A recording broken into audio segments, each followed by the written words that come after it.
معزز سامعین گرامی قدر، رمضان اپنے ساتھ بہت سی عبادتوں کو لے کے آتا ہے، لیکن رمضان کا ایک جو بنیادی فلسفہ، غرض و غایت اور مقصد ہے وہ یہ ہے کہ اگر کوئی بندہ گناہوں کی زندگی گزار رہا ہے، گناہوں سے آلودہ ہے، گناہوں سے ہٹا ہوا ہے، تو وہ اپنے آپ کو اس ماہ مبارک میں گناہوں سے پاک اور صاف فرما لے۔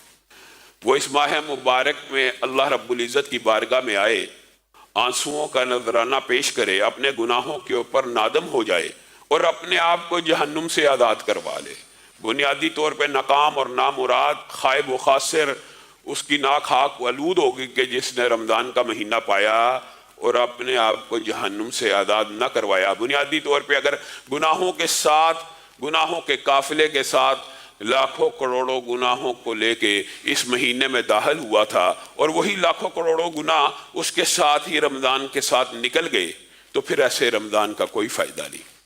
اور اللہ رب العزت نے اس کلام حمید کی ابتدا آپ کی اور میری تشفی اور تسلی کے لیے جن الفاظ کے ساتھ کی ہے، میں اور آپ صرف اس کے اوپر غور کر لیں تو ہمیں اللہ رب العزت کی اس وسیع و عریض رحمت کے اوپر یقین آ جائے۔ اللہ تعالیٰ نے قرآن پاک کی ابتدا میں سورۃ فاتحہ کو نازل کیا، یعنی قرآن پاک کی ابتدا میں سورۃ فاتحہ کو رکھا، اور سورۃ فاتحہ سے بھی پہلے ایک آیت کو رکھا۔ وہ کون سی آیت ہے؟ بسم اللہ الرحمن الرحیم۔ اللہ رب العزت اپنے بندوں کو قرآن پاک کی ابتدا میں ایک تعارف کروانا چاہتا ہے۔ بسم اللہ الرحمن الرحیم، اس اللہ کے نام کے ساتھ جو بہت بڑا رحمان ہے اور جو بہت بڑا رحیم ہے۔ رحمان اور رحیم طالب علم ان کے مطلب تو جانتے ہیں، لیکن آپ کو بھی تو ان کا مطلب آنا چاہیے۔ الرحمن ایک ڈائی ہے، ایک وزن ہے، ایک خاص قسم کا ردم آپ سمجھ لیں۔ عربی گرامر کے لوگ اس ڈائی کو سمجھتے ہیں۔ الرحمن ایک خاص وزن ہے، اور یہ عربی لغت کے اندر جب کسی لفظ میں پیدا ہوتا ہے تو اس کے اندر مفہوم اور مراد یہ لی جاتی ہے کہ یہ چیز اب اپنی انتہا کو پہنچ چکی، یہ چیز اب اپنی شدت کو پہنچ چکی، یہ چیز اب اپنے عروج کو پہنچ چکی۔ نیند جب اپنے عروج پہ پہنچ جائے تو عربی میں یہی ڈائی استعمال کر کے کیا کہتے ہیں؟ نومان۔ پیاس جب اپنی شدت پہ پہنچ جائے تو یہی ڈائی استعمال کر کے کہا جاتا ہے عطشان، اور جب بھوک اپنی شدت پہ پہنچ جائے تو کیا کہتے ہیں؟ جوعان۔ سمجھانا مقصود یہ ہے کہ الرحمن جب کوئی رحمت اپنے عروج اور شدت پہ پہنچ جائے اس کو کیا کہتے ہیں؟ رحمان۔ اب عربی لغت جاننے والے، عربی میں قرآن پاک نازل ہوا، اس ڈائی کے اندر شدت اور عروج کا جو معنی پوشیدہ ہے، اس کے اندر عروج اگر ہے تو اس کے بعد کیا ہوتا ہے؟ زوال بھی ہے۔ تو کسی عربی جاننے والے کو، غیر عربی کو یہ مغالطہ نہ رہے کہ یہ اللہ رب العزت نے الرحمن کی ڈائی نازل کی، گویا اللہ کو وقتی طور پہ جوش آتا ہے، رحمت وقتی طور پہ آتی ہے اور بعد میں ختم ہو جاتی ہے۔ نہیں، اللہ رب العزت نے اس مغالطے کو ابتدا ہی میں دور کر دیا۔ الرحمن کے بعد کیا کہا؟ الرحیم۔ الرحمن رحمت عروج پہ ہے، اور الرحیم یہ ایک ایسی ڈائی ہے جس کے اندر مستقل کنٹینیوٹی، استمرار، ہمیشگی، دوام اور بقا پایا جاتا ہے۔ اور الرحمن الرحیم اکٹھا نازل کرنے کا مطلب یہ ہے کہ اللہ کی رحمت پورے جوش اور عروج پہ ہوتی ہے، ہر لمحے ہوتی ہے، اور الرحیم کا مطلب ہے اس رحمت میں ابدی اور دائمی استمرار ہے، بقا ہے، دوام ہے۔ یہ رحمت کبھی کم نہیں ہوتی۔ کسی کو یہ مغالطہ نہ آ جائے کہ اس ڈائی کے اندر اگر حرف استعمال ہوا تو ایک جوش کے بعد ختم ہو جائے گا۔ الرحیم، پھر وہ رحمت ہمیشہ ہمیشہ کے لیے رہے گی۔ الحمدللہ رب العالمین الرحمن الرحیم۔ اللہ نے ابتدا بھی الرحمن الرحیم سے کی، پھر قرآن پاک کی سورۃ فاتحہ کی پہلی ہی آیت کے اندر الحمدللہ رب العالمین کے بعد کیا کہا؟ الرحمن الرحیم۔ اللہ تعالیٰ اپنا یہ تعارف اپنے بندوں سے کروانا چاہتا ہے، کہاں پہ؟ قرآن پاک کی ابتدا میں۔ اور یہ کیوں کروانا چاہتا ہے؟ میں نے اور آپ نے اس بات کے اوپر کبھی غور نہیں کیا. محدثین اس رحمت کو جس طریقے سے بیان کرتے ہیں، کاش اللہ تعالیٰ ہمیں وہ دیدہ بینا دے اور ہمیں یہ اسباق حدیث کے سمجھ آ جائیں. محدثین ایک حدیث لے کے آئے ہیں اور اس حدیث سے پہلے واقعات لے کے آئے ہیں، اور محدثین کا یہ اسلوب رہا ہے کہ جب بھی کوئی حدیث بیان کرتے ہیں عظمت کے اعتبار سے تو اس کے آگے پیچھے سیاق و سباق دباچہ اس کی اہمیت کو واضح کرنے کے لیے کچھ باتیں بیان کرتے ہیں. اسی طرح ایک حدیث لے کے آئے ہیں، وہ حدیث میں آپ کے سامنے بعد میں رکھوں گا، لیکن اس حدیث سے پہلے بہت سے واقعات لے کے آئے ہیں. ان میں سے 2 باتیں آپ کو بتلاؤں گا، شاید اللہ کی رحمت کا کچھ نہ کچھ اندازہ ہمیں ہو جائے. اور اللہ کی مثال مخلوق کے ساتھ دینا مطلوب نہیں ہے، لیکن یہ بات اس لیے بیان کی جاتی ہے تاکہ لوگوں کو سمجھ آ جائے، ورنہ اللہ کی مثال مخلوق کے ساتھ روا نہیں ہے. ایک بندہ ہے، ایک بچہ ہے، اپنی ماں سے ناراض ہو گیا، ماں نے ڈانٹ ڈپٹ کے غصہ کیا، وہ گھر کو چھوڑ کے باہر چلا گیا. کچھ دیر بعد اس کو خیال آیا میں کہاں جاؤں، ماں کے علاوہ کیسے زندہ رہ سکتا ہوں. ماں کو بھی کچھ دیر بعد غصہ ٹھنڈا ہو گیا تو وہ بے چین ہوگی، بچہ کہاں ہے. اب دروازہ کھولتی ہے، بچہ سامنے ہی دہلیز پہ سر رکھ کے تھکا ہارا انتظار کرتا کرتا سو گیا. کیا اس ماں کے جو جذبات ہیں یہ ہمیشہ کے لیے مشتعل رہیں گے کہ اس بچے کو اٹھا کے اندر لے آئے گی؟ محدثین پہلی بات یہ لے کے آئے کہ کیا ماں اس بچے کو جو وقتی طور پہ نافرمانی کی اور ماں نے ڈانٹ کے باہر نکال دیا، کیا ہمیشہ کے لیے نکال دیا؟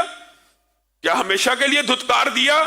آج اگر باہر دروازہ کھولتی ہے، دہلیز پہ بیٹھا ہے، تو پھر اس کو بگا دے گی کہ واپس لے آئے گی؟ آپ فیصلہ کیجئے. پھر دوسری بات وہ یہ لے کے آئے کہ ایک باپ ہے، طاقتور ہے، مجاہد ہے، دلیر ہے، تندرست ہے، اس کا ایک بیٹا ہے، وہ کسی ڈاکو کے چور کے نرگے میں پھنس گیا. باپ سامنے کھڑا ہے، باپ طاقتور ہے اور ڈاکو کمزور ہے، چور کمزور ہے. وہ اس وقت اپنے باپ کو کہے میرے باپ یہ مجھے لوٹ رہا ہے، یہ میرے پہ غالب آ رہا ہے، مجھے اس سے بچا. تو کیا طاقتور باپ اس کو چور اور ڈاکو کے نرگے میں چھوڑ دے گا؟ ہرگز نہیں، اس کو بچا لے گا. محدثین یہ واقعات آپ کو سمجھانے کے لیے لے کے آتے ہیں کہ جس طرح اگر تم کبھی اپنے رب کی نافرمانی کر بھی لو، اس کی چوکھٹ پہ آ جاؤ، اس کی چوکھٹ پہ سر کو رکھ دو تو اس کے دروازوں کو کھلا ہوا پاؤ گے. اسی طرح کبھی شیطان کے وسوسے کا شکار ہو گئے. شیطان کمزور چور کی مثال ہے، اللہ کے سامنے اس کی کوئی حیثیت نہیں. اگر کبھی اس کے کسی مغالطے کا وسوسے کا شکار ہو جاؤ گے تو اپنے رب کو پکارو تو رب تمہیں اس کے نرگے سے بھی بچا لے گا. تم نے رب کو اتنا ہی کمزور سمجھا ہوا. اور یہ کس حدیث کے شروع میں لے کے آئے؟ سبحان اللہ، وہ حدیث بھی کتنی عظیم ہے. نبی کریم صلی اللہ علیہ وسلم کے آنکھوں کے سامنے، صحابہ کی آنکھوں کے سامنے ایک عجیب و غریب واقعہ رونما ہوا. ایک عورت قیدیوں کے اندر اپنے بچے کو تلاش کر رہی ہے، بچہ نہیں مل رہا، بے چین ہے، رو رہی ہے، کراہ رہی ہے، تڑپ رہی ہے. اچانک اس کو اس کا بچہ مل جاتا ہے، بچہ بھوک سے رو رہا ہے. ماں نے یہ پرواہ نہیں کی کہ اس سائیڈ پہ مردوں کا لشکر ہے، اس سائیڈ پہ مردوں کا لشکر ہے. اسی وقت اس بچے کو اٹھا کے اپنے سینے سے لگاتی ہے اور دودھ پلانا شروع کر دیتی ہے. نبی کریم صلی اللہ علیہ وسلم اس عورت کے اندر رحمت کے اس جذبات کو دیکھتے ہیں، صحابہ کو بلاتے ہیں، مخاطب ہو کے کہتے ہیں کیا تم نے یہ دیکھا عمل؟ ہاں ہم نے یہ دیکھا عمل. کیا تم یہ سمجھتے ہو یہ عورت اپنے بچے کو آگ میں پھینک دے گی؟ اے اللہ کے رسول، ہم تو یہ کبھی گمان بھی نہیں کر سکتے. جو عورت مردوں کی پرواہ کیے بغیر بچے کی بھوک سے بیتاب ہو کے مردوں کے درمیان میں دودھ پلانا شروع کر رہی ہے، وہ عورت اپنے بچے کو کیسے آگ میں پھینکے گی؟ تو نبی کریم صلی اللہ علیہ وسلم نے اللہ کی رحمت کا ایک نظارہ بیان کیا. صرف ایک نظارہ ہی ہے. اے میرے صحابہ، جس طرح یہ عورت اپنے بچے کو آگ میں ڈالنا پسند نہیں کرتی، تمہارا رب تم سے اس ماں سے 99 گنا زیادہ پیار کرتا ہے. اس کو کوئی حاجت اور ضرورت نہیں ہے کہ تمہیں آگ میں ڈال دے. وما ربک بظلام للعبید. رب اپنے بندوں کے اوپر ظالم نہیں ہے، اور رب کو کوئی حاجت نہیں ہے، رب کو کوئی ضرورت نہیں ہے کہ اس کا کوئی کلمہ گو، اس کا نام لیوا جہنم میں چلا جائے۔ اور رب تعالیٰ نے اپنے ہی لیے اور آپ کی تسلی اور تشفی کے لیے کہ اللہ کی رحمت اور اللہ کی مغفرت کا باب کتنا وسیع و عریض ہے، بعض ایسی باتوں کو بیان کیا کہ آپ حیران و ششدر رہ جائیں۔ آپ اس کا ادراک، بات طویلہ و مختصر کر کے کرتا ہوں صرف ادراک اور شعور کے لیے کہ اللہ تعالیٰ نے کس قدر بڑی مخلوقات کو کس ڈیوٹی پہ لگایا ہوا ہے۔ الذین یحملون العرش، جن فرشتوں نے عرش کو اٹھایا ہوا۔ میرے بھائیو، یہ جب بات ہوتی ہے عرش کو اٹھایا ہوا، بات سنی ذہن سے نکال دی، پتہ نہیں، اہمیت کا ادراک نہیں۔ ہم ایک کلونی میں بیٹھے ہوئے ہیں، پھر ایک قصبہ ہے، پھر ایک شہر ہے، پھر ایک ملک ہے، پھر ایک بر اعظم ہے، پھر ایک زمین ہے، پھر 7 سیارے ہیں، پھر سورج ہے، پھر سورج سے بڑے بڑے ستارے ہیں، پھر پورے کے پورے ستارے مل کے ہزاروں، لاکھوں، کروڑوں ایک ملکی وے بنتی ہے، پھر کئی گلیکسیز بنتی ہیں، اربوں کی تعداد میں گلیکسیز، ان کا آپس میں جو فاصلہ ہے وہ نوری سالوں کا ہے۔ ان ارب ہا ارب گلیکسیز جو انسانی آنکھ نے دوربین سے دیکھی، 14 ارب سال کے فاصلے کے اوپر بھی گلیکسیز موجود ہیں، اور اب نئی دوربین جیمز ویب خلا میں جا چکی ہے، پتہ نہیں کتنی فاصلے کے اوپر یہ گلیکسیز موجود ہیں کہ 14 ارب سال لگ جائیں روشنی کو سفر کرتے ہوئے۔ روشنی کی رفتار کا اندازہ آپ کیا لگا سکتے ہیں کہ کتنی تیز ہے؟ اتنی تیز رفتار چیز بھی ٹریول کرتی رہے تو 14 ارب سال لگے۔ یہ کائنات اتنی وسیع ہے، اور اس کائنات کی وسعت کے اوپر اللہ تعالیٰ نے ایک چھت بنائی ہے جس کو ہم آسمان کہتے ہیں۔ اس سے بڑا دوسرا، اس سے بڑا تیسرا، چوتھا، پانچواں، چھٹا، ساتویں آسمان نے سارے آسمانوں کو گھیرا ہوا، اور ہر ایک کے مابین جو فاصلے ہیں آپ ذرا غور کریں کس قدر زیادہ ہوں گے۔ ان 7 آسمانوں کے اوپر رب کی کرسی ہے، وسیع کرسیہ السماوات، اور اس کی کرسی نے سارے کے سارے آسمانوں کو گھیرا ہوا ہے۔ اور حدیث کے الفاظ کیا ہیں؟ اس کی کرسی کے سامنے یہ پوری کو سفر کرتے ہوئے روشنی کی اس قدر چھوٹی ہے کہ اگر تم صحرا میں جاؤ، پورا بڑا صحرا ہو، وہاں پہ تمہیں انگوٹھی کا ایک چھلا پڑا ہوا ملے تو کرسی صحرا ہے اور باقی پوری کی پوری دنیا انگوٹھی کا ایک چھلا ہے۔ اور اس کرسی کے اوپر عرش عظیم ہے، پتہ نہیں کتنے فاصلے کے اوپر، اور کرسی عرش عظیم کے سامنے ایسی ہے جیسے صحرا میں پڑا ہوا انگوٹھی کا ایک چھلا ہے۔ جو بات بتلانا مقصود ہے، اس عرش عظیم کو اٹھانے والے جو 8 فرشتے ہیں، ان میں سے ایک کا تعارف بھی اللہ نے مکمل کروا دیا کہ اس کا سر عرش کے نیچے ہے اور اس کے پاؤں 7ویں زمین سے بھی نیچے ہیں۔ اس قدر جلیل القدر اور اس قدر بڑی مخلوقات نے اللہ کے عرش کو اٹھایا ہوا ہے۔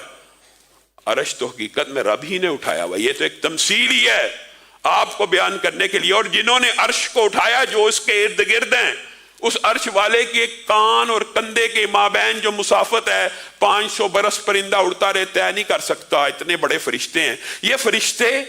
اور ان کے ارد گرد جو فرشتے ہیں وہ کیا کہہ رہے ہیں؟ یہ ہمارا مضمون ہے، فاغفر للذین تابوا۔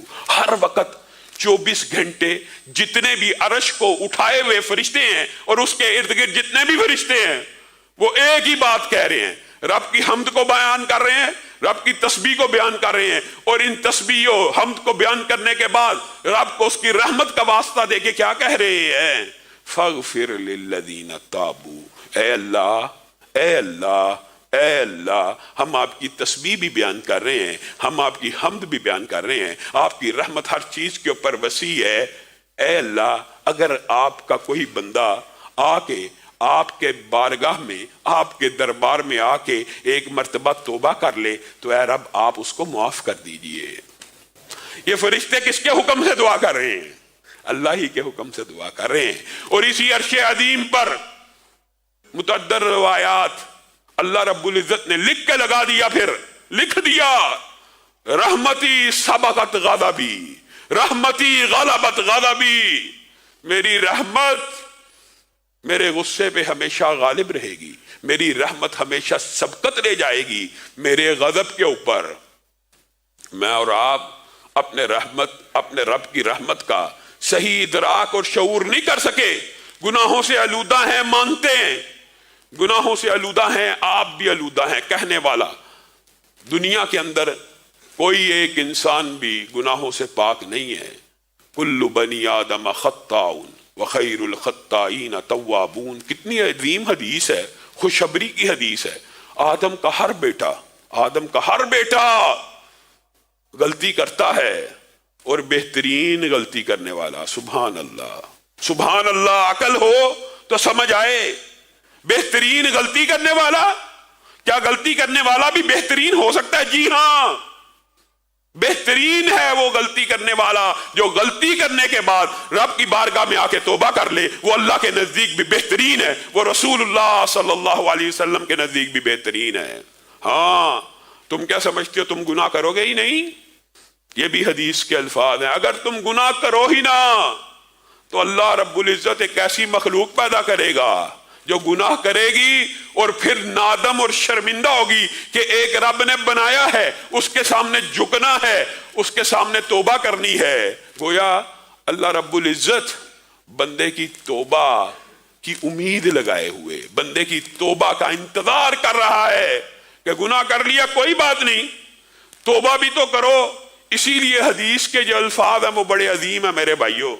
نبی کریم صلی اللہ علیہ وسلم نے فرمایا، اللہ رب العزت نے ایک حدیث قدسی میں ارشاد فرمایا ہے، اے ابن آدم، اگر تو اپنی امیدیں مجھ سے وابستہ رکھ، پہلی بات اپنی امیدیں، اور مجھ سے ہی سوال کرتا رہے، پھر تو جتنے مرضی گناہ لے کے آئے، لا ابالی، مجھے کوئی پرواہ نہیں، میں تیرے سارے کے سارے گناہوں کو معاف کر دوں گا، لیکن شرط کیا ہے؟ امید بھی مجھ سے باندھنی ہے اور سوال بھی مجھ سے کرنا ہے۔ دو شرطیں، امید بھی مجھ سے اور سوال بھی مجھ سے۔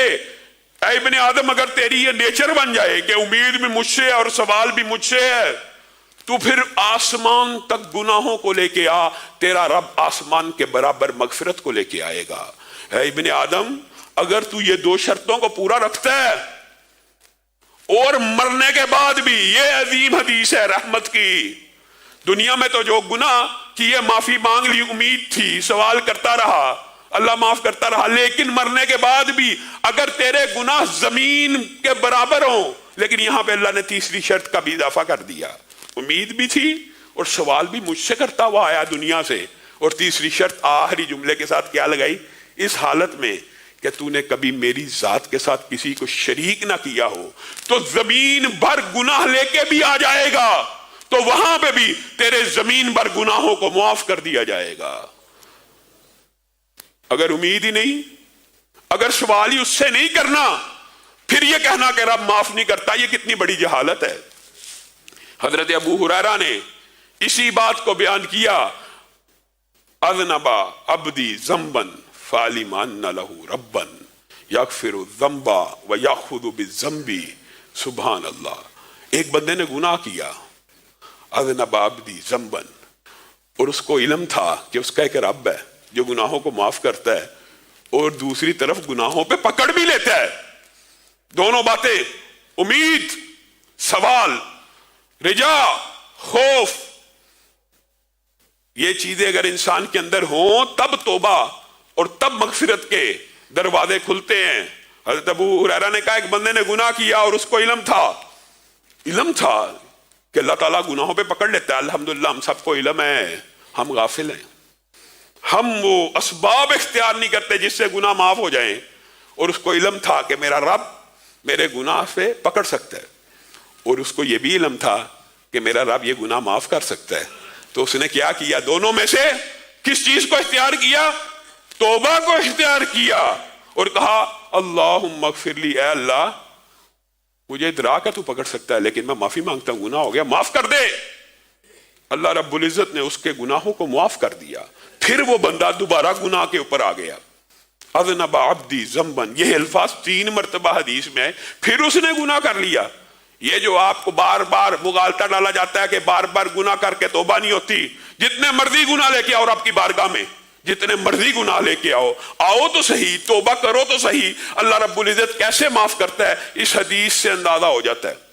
پھر اس بندے نے گناہ کیا، پھر اس کو ادراک ہوا گناہوں پہ پکڑا جاؤں گا اور گناہوں کی معافی بھی ہے، تو میں کس کو اختیار کروں؟ معافی کو اختیار کرتا ہوں۔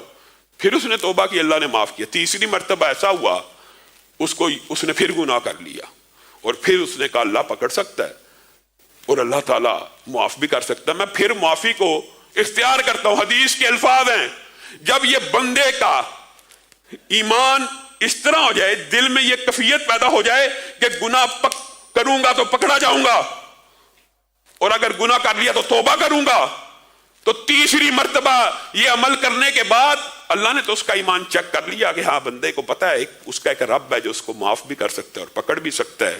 حدیث کے الفاظ ہیں، پھر تیسری مرتبہ جب بندے نے گناہ کیا تو اللہ تعالیٰ نے کہا اعمل ما شئت، اب تو نے ظاہر کر دیا، تو نے اپنا ایمان مجھ پہ ثابت کر دیا، جب بھی گناہ کرتا ہے میرے خوف سے میری بارگاہ میں آ جاتا ہے، قد غفرت لک، اب جو جی چاہے کرتا رہے، تیرے رب نے تجھے ہمیشہ کے لیے معاف کر دیا ہے۔ انسان کی زندگی کا خلاصہ یہ ہے، اگر انسان کو یہ ادراک اور شعور ہو جائے کہ اس کا ایک رب ہے جو اس کو گناہوں کی سزا دے گا، لیکن وہی رب اس کے گناہوں کو معاف بھی کر دے گا، تو وہ کس کو اختیار کرے؟ معافی کو اختیار کرے تو اس کا رب اس کو معاف کر دے گا۔ ہمارے دل گناہوں سے آلودہ، اور یہ ایک لمبا چوڑا باب ہے، کبھی موقع آیا اس والے سے تفصیل سے بات کریں گے۔ فی قلوبہم مرض، دلوں میں بیماریاں پیدا ہو جاتی ہیں، نفاق کی، فی قلوبہم زیغ، دلوں میں کجی پیدا ہو جاتی ہے، کس وجہ سے؟ گناہ کی وجہ سے۔ گناہ بندہ کرتا ہے تو دل کے اوپر ایک سیاہ نقطہ لگتا ہے، وہ بڑھتا چلا جاتا ہے، بڑھتا چلا جاتا، کالا ہو گیا، مرض پیدا ہو گیا، زیغ پیدا ہو گیا۔ پھر جب یہ بڑھتا چلا گیا، کلا بل ران علی قلوبہم، ان دلوں کو زنگ لگ گیا۔ جب دلوں کو زنگ لگ گیا تو دلوں کے اوپر قفل لگ گئے، تالے لگ گئے۔ افلا یتدبرون القرآن ام علی قلوبہم اقفالها، ان کے دلوں پہ تالے لگ گئے۔ پھر جب گناہ بڑھتے چلے جاتے ہیں، یہ کفیات بڑھتی جاتی ہیں، ختم اللہ علی قلوبہم، یہاں تک کہ دلوں کے اوپر مہریں لگ جاتی ہیں۔ کہاں سے کام شروع ہوا تھا؟ ایک نقطے سے کالا ہوا، پھر بیمار ہوا، پھر ٹہرا ہوا، پھر تالے لگے، پھر مہریں لگ گئی۔ ثم قست قلوبکم من بعد ذلک فہی کالحجارہ او اشد قسوہ وَإِنَّ مِنَ الْحِجَارَةِ لَمَا يَتَفَجَّرُ مِنْهُ الْأَنْهَارُ، اور پھر کیا ہوا؟ جب مہریں لگ گئی کہ دل تمہارے پتھر ہو گئے اور پتھر سے بھی سخت ہو گئے۔ لیکن انسانوں، تمہارے دل تو ایسے پتھر ہوئے کہ جن کے اندر زندگی کی کوئی رمق باقی نہیں، لیکن پتھر بھی بعض ایسے ہوتے ہیں جن سے نہریں پھوٹ پڑتی ہیں۔ ان دلوں کی بیماریاں کیسے دور ہوں گی؟ یہ دلوں کے مرض کیسے دور ہوں گے؟ قل یا عبادی الذین اسرفوا علی انفسہم لا تقنطوا من رحمت اللہ، جتنا مرضی بڑا گناہ لے کے آؤ، جتنا مرضی گناہوں کے رجسٹر اور انبار لے کے آؤ، تمہارا رب گناہوں کو معاف کرنے والا۔ لوگ سوال کرتے ہیں علامہ صاحب یہ گناہ معاف ہو جائے گا، یہ والا ہو جائے گا، یہ والا ہو جائے گا؟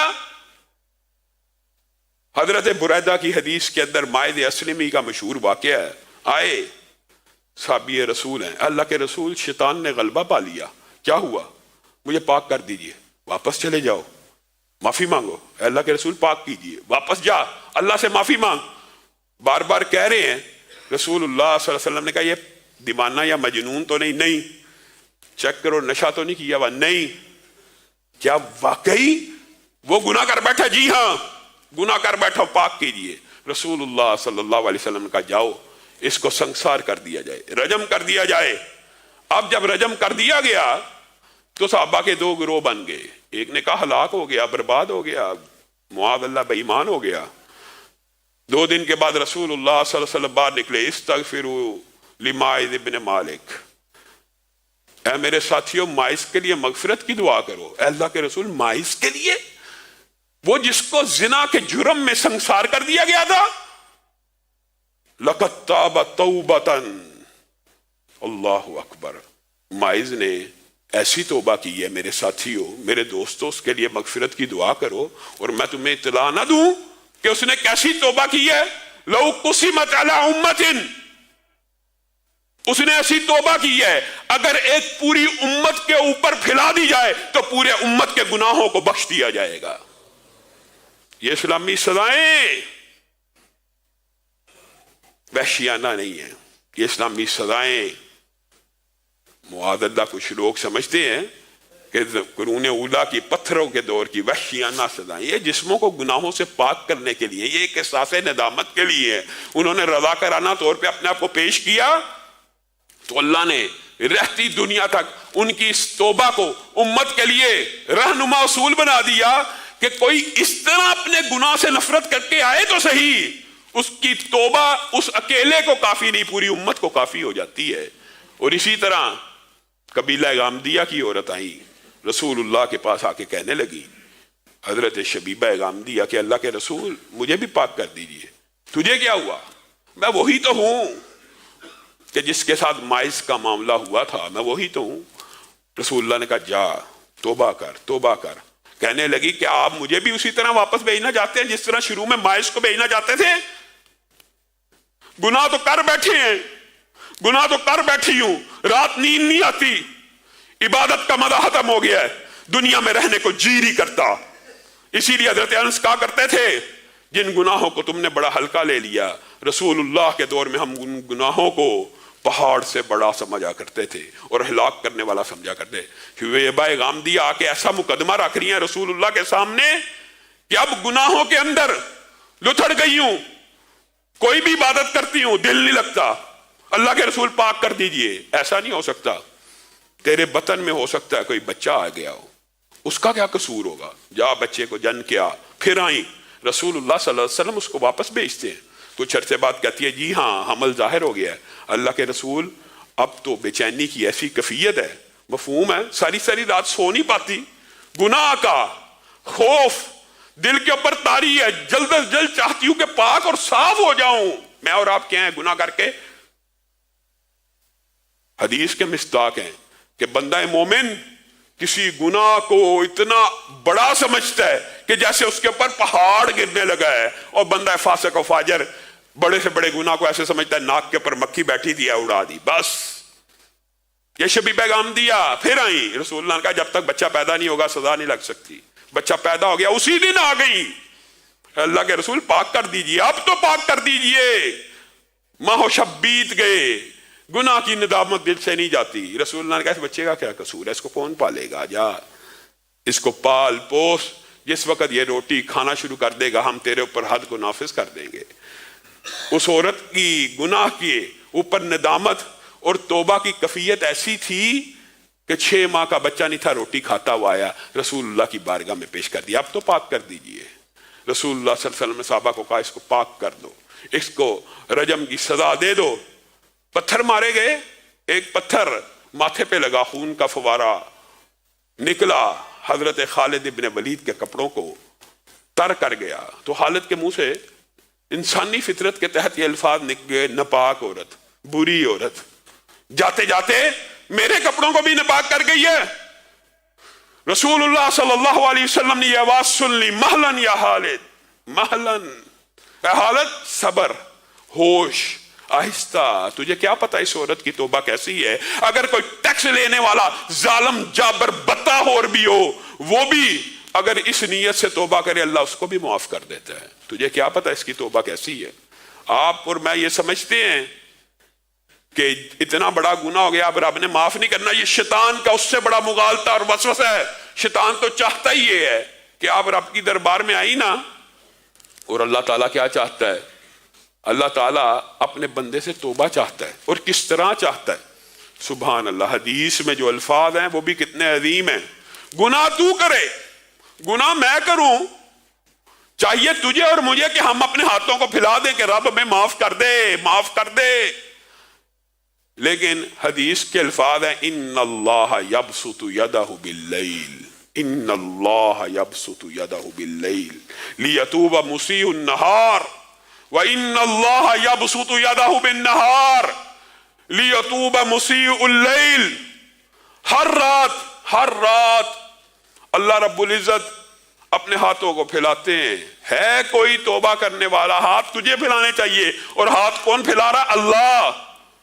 ان اللہ یبسط یدہ باللیل، اس لیے پھیلاتا ہے کہ سارے دن جو گناہ کیے تھے آ کے توبہ کر لے، تیرے گناہوں کو معاف کر دوں، اور پھر جب دن ہوتا ہے پھر اپنے ہاتھوں کو پھیلاتا ہے۔ اور اگر آپ غور کریں تو دنیا میں ہر وقت کہیں دن طلوع ہو رہا ہے اور کہیں رات ہو رہی ہے، گویا 24 گھنٹے رب کا یہ اعلان ہے کوئی جو معافی مانگنے والا آئے میں اس کے گناہوں کو معاف کر دوں، حتی تطلع الشمس من مغربها، اور اللہ یہ صدا اس وقت تک لگاتا رہے گا جب تک سورج مغرب سے نکلنا آئے۔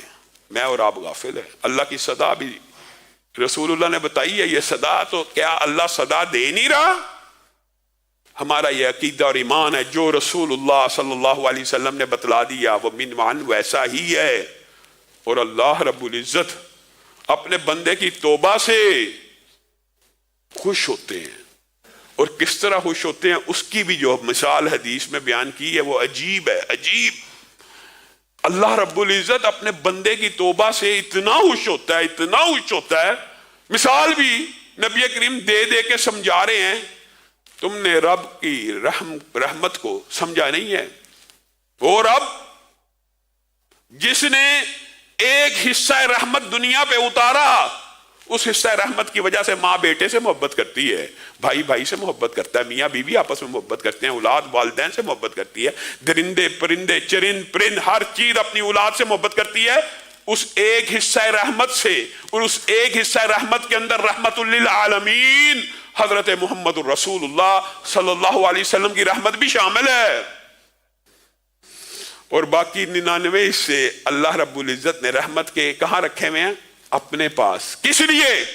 اپنے اور بندوں کے مابین معاملہ کرنے کے لیے کہ کل قیامت کا دن آئے گا، یہ 99 حصے رحمت کے اس دن کام میں آئیں گے تاکہ بندوں کو جنت میں داخل کیا جا سکے، جہنم میں نہیں، جنت میں داخل کیا جا سکے۔ ایک حصہ رحمت سے دنیا کی ساری محبتیں چل رہی ہیں، ساری محبتیں ایک حصہ رحمت سے ہے۔ وہ 99 حصے اپنے پاس رکھ کے اپنے بندوں کے ساتھ اپنی محبت کا اظہار کا اعلان بھی کر رہا ہے۔ ہاں جو نافرمان ہے پھر وہ نافرمان ہے، رب تو کہہ رہا ہے آ جاؤ، اور یہ بھی کہہ رہا ہے رسول اللہ صلی اللہ علیہ وسلم کے ذریعے سے کہ تمہارا رب تمہاری توبہ سے لوٹ آنے سے اتنا خوش ہوتا ہے۔ رسول اللہ صلی اللہ علیہ وسلم نے فرمایا ایک بندہ صحرا میں گیا یا جنگل میں گیا، ساتھ ایک اونٹ ہے، ساتھ ایک سواری ہے، اس کے پر مال لدا ہوا ہے، وہ مال لدا ہوا ہے، اچانک وہ سواری کھو گئی، اب وہ اس سواری کو ڈھونڈ رہا ہے، تلاش کر رہا ہے، صحرا ہے، نہ پانی ہے نہ کھانا ہے۔ اب اس بندے نے تلاش کرتے کرتے دن بیت گئے، سواری نہ ملی۔ اب اس بندے کو یقین ہو گیا 100% کہ میں مرنے لگا ہوں۔ یہ نبی کریم صلی اللہ علیہ وسلم مثال دے رہے ہیں سمجھانے کے لیے، مخلوق کی مثال اللہ کے ساتھ نہیں ہے، لیکن خوشی کی وہ کیفیت جو رب کی ہوتی ہے جب بندہ توبہ کرتا ہے وہ کیفیت کو بیان کرنا چاہتے ہیں۔ اس بندے کو اچانک اس موت کے عالم میں اپنی سواری واپس نظر آ گئی۔ اب بتائیے یہ بندہ کتنا خوش ہوگا کہ موت کے منہ میں جا رہا تھا، سامنے سواری بھی آ گئی، سامان بھی آ گیا، اتنا خوش ہوا کہ خوشی سے یہ کہنے لگا، زبان الٹ گئی، خوشی سے زبان بھی الٹ گئی، اے اللہ تو میرا بندہ میں تیرا رب۔ رسول اللہ صلی اللہ علیہ وسلم نے فرمایا یہ کیفیت جو بندے کے اوپر طاری ہوئی، اللہ کی قسم جب تم میں سے کوئی بندہ اپنے رب کے سامنے ہاتھوں کو پھیلاتا ہے تو اس کا رب اسی طرح خوش ہو جاتا ہے، خوش ہو جاتا ہے۔ آپ اور میں چاہے جتنے مرضی بڑے گناہ لے کے آئیں، اللہ رب العزت کی بارگاہ میں آ کے آنسوؤں کا نذرانہ پیش کریں، ہاتھوں کو اٹھا لیں، اللہ رب العزت ہمیں معاف کر دے، تو پھر یہ وہم وسوسہ شیطانی خیال دماغ میں نہیں رہنا چاہیے کہ اللہ نے معاف نہیں کیا۔ امید اسی سے، سوال اسی سے، مغفرت کی التجا اسی سے، پھر رب آسمان بھر کے مغفرت کے دروازے کھولے گا، زمین بھر کے گناہوں کو بھی معاف کر دے گا۔ اللہ رب العزت جو کہا گیا جو سنا گیا اس کو سمجھنے کی توفیق عنایت فرما۔